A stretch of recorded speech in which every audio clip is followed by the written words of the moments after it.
Imagine this moment.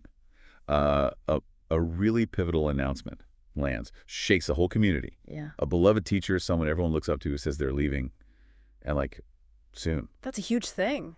So how do people react? Well, some, they cluster together, comfort in numbers, asking, okay, what do we do now? The natural reaction, really. Yeah. Seeking guidance, support. But others, and this is interesting, they turn inward, super focused intensely on something really personal. A different kind of urgency. That's exactly the scene we're jumping into for this deep dive. We're drawing from these ancient texts, telling the story of this one monk, Attadattha. Right. And there's this powerful verse the Buddha speaks, maybe even a bit counterintuitive, all because of what this monk did. Right. It really makes you look hard at what you prioritize. It does. That balance between, your own inner work and what you owe others, your duties. These texts, they give us such a clear view into that moment. You get the setting, the Buddha's big announcement, all the different reactions. And then the real unpacking of the principle behind the Buddha's response. It definitely challenges how we usually think about benefit or duty. So our mission today is basically to pull this whole story apart layer by layer. We want to get the gravity of it all, understand this monk's really striking choice. And the teaching that came out of it, the validation. Exactly. And then figure out, okay, what could this ancient wisdom mean for you, listening now, as you try to sort out your own priorities? Right, let's get into it. Okay, so it kicks off at Jetavana Monastery, famous place. Right. And the whole atmosphere just shifts when the Buddha makes this, very direct announcement. Yeah, the source says he declared his parinibbana, his passing away, was just 4 months off. 4 months, that's really close. That's some distant event, right there on the horizon. And you see this very human reaction from the monks there. The texts talk about 700 ordinary monks, and they were deeply moved. There was this arisen feeling of urgency, it says. Wow, so they didn't just shrug it off. No, not at all. They stayed close to the Buddha, talking among themselves, and the big question hanging in the air was, what shall we do? It's that natural response to loss, to uncertainty. So you've got this big group all in the same boat, looking to each other, looking to their teacher, asking about what they should do together. But then the story zooms in on one guy, Attadattha, right, and his reaction, totally different. Yeah, he didn't join the huddle. His reaction was, internal. He had this really sharp realization about where he was at, spiritually speaking. What did he realize? He thought, basically, okay, the teacher's passing away in 4 months, and I haven't reached arahata yet. I'm not fully liberated. I still have defilements. That's quite a moment of self-awareness. Yeah. Facing the deadline, basically. Exactly. And recognizing that limited window he had with the Buddha still alive, he made a decision, a really firm one. His thinking was just laser-focused. While the teacher's still here, this is it. This is my priority. I've got to strive, right now, for arahata. And this intense inner focus, it showed on the outside. The other monks couldn't help but notice. Oh, so? Well, he stopped showing up for the usual group stuff. He wasn't talking to them, sort of withdrew from their circles. He was just completely single-minded. Sounds like his behavior really stood out. Yeah. And the others? Well, the other monks, maybe they were concerned, maybe confused, maybe even a bit, put off by him suddenly pulling away like that. Right. So they questioned him. They asked a friend, hey, why aren't you joining us? Why aren't you talking with us? And I guess his answers didn't satisfy them. Or maybe he just kept doing his own thing. Seems that way, because what they did next was, what communities sometimes do. They brought him before the Buddha, kind of reported him, look what this monk is doing. Okay, and this is where it gets really interesting. You might think the Buddha would say, hey, come on, support your brothers, especially now. Right. Maybe a gentle nudge about community. But no, that's not what happened.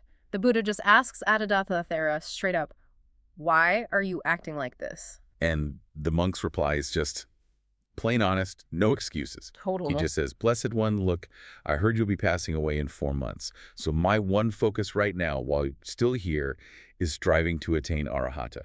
He just laid it out there, his urgent goal. And the Buddha's response is everything here. Instead of any criticism, he gives his full approval, says, sadhu. Which means? Well done, or excellent. It's this immediate validation.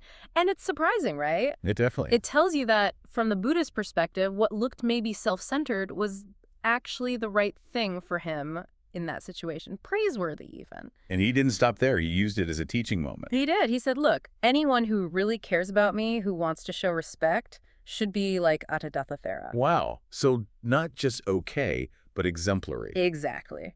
And he made this clear distinction.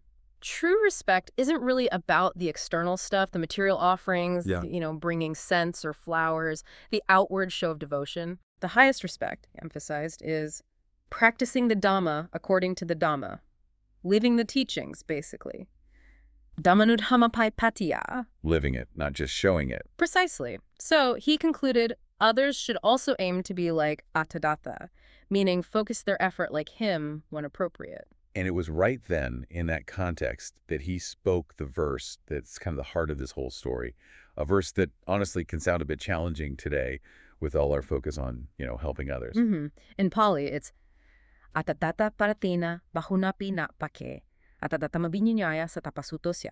Okay, and the translation? Usually something like, don't neglect your own true benefit for the sake of another's benefit, even if it's much. Knowing your own true benefit, be diligent in it. Right. And hearing that cold, you might immediately think, hang on, isn't Buddhism about compassion, helping others? That sounds kind of selfish. Exactly. And that's why the detailed explanation that comes with it in the text is so vital. It really unpacks the layers here, especially for spiritual practice. And it tackles that potential misunderstanding directly. So it's not just a blanket look after number one kind of thing. Not at all. The text mentions, sort of briefly, an interpretation for lay people about material things. Like, don't give up the small thing you need to survive just so someone else gets a bigger gain. Your own sustenance matters. Yeah, a practical point. But it quickly says, look, that's not the main point here, not for Attadattha's situation. So what is the main point here in the spiritual context? Right. The text explains it by way of the topic of spiritual practice, kamahanasisena. And first, it lays out the general rule for a monastic life. Normally, a monk shouldn't just ditch community duties like fixing up the monastery or helping their teachers thinking, oh, I'll just focus on my own meditation. Why not? Why are those duties usually important? Because, generally speaking, fulfilling those duties is actually part of one's own benefit, Attadattha. Doing them creates merit, supports the community, helps create the conditions for everyone's practice. So they ultimately help your spiritual progress, too. Okay. So usually your benefit includes these community things. Yes, usually. But now, here's the kicker. Here's where it gets really specific and applies directly to our monk. The exception. Exactly. The text says that a monk who is deep in intense insight meditation, striving like mad for realization, thinking, I have to break through today, right now, that monk should in fact neglect those other duties, preceptors, community tasks, whatever. Wow. So set them aside. Yes. And focus only on their own task, that intense, urgent spiritual effort. Because that effort in that moment is identified as their true own benefit, the absolute priority. So the verse is saying when you've identified that level of crucial personal work as your true benefit for that time, you must pursue it diligently, even if it means letting go of other things that are normally good, normally considered others' benefit, or even your own benefit in a less critical phase. I see. So it's about discerning the real priority in a specific high-stakes context. Precisely.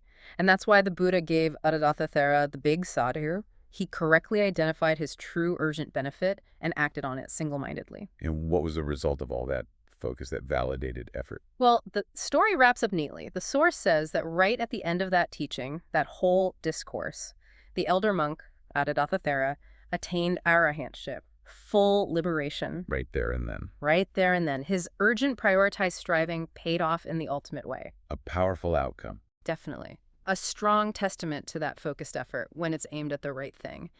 And interestingly, the texts also note that the teaching wasn't just for him, it had meaning. It was beneficial for the other monks there, too. Okay. Well, presumably it made them think, too. Challenge their ideas about what duty means, when to focus inward, when to focus outward. Gave them a new perspective.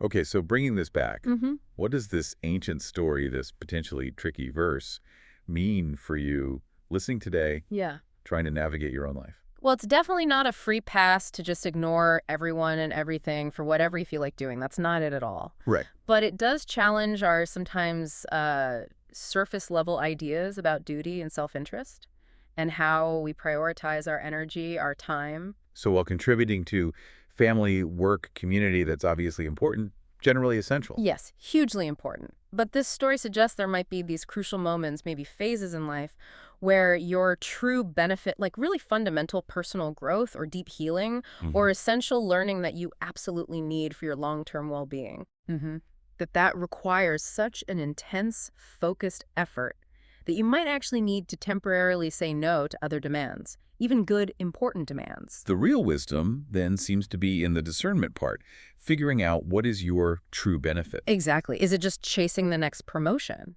Or is it, that deeper inner work, building foundational skills, gaining knowledge that truly nourishes you, sets you up for the long run? And once you've identified that, the teaching seems to encourage having the courage and the diligence to really go after it wholeheartedly when the time feels critical.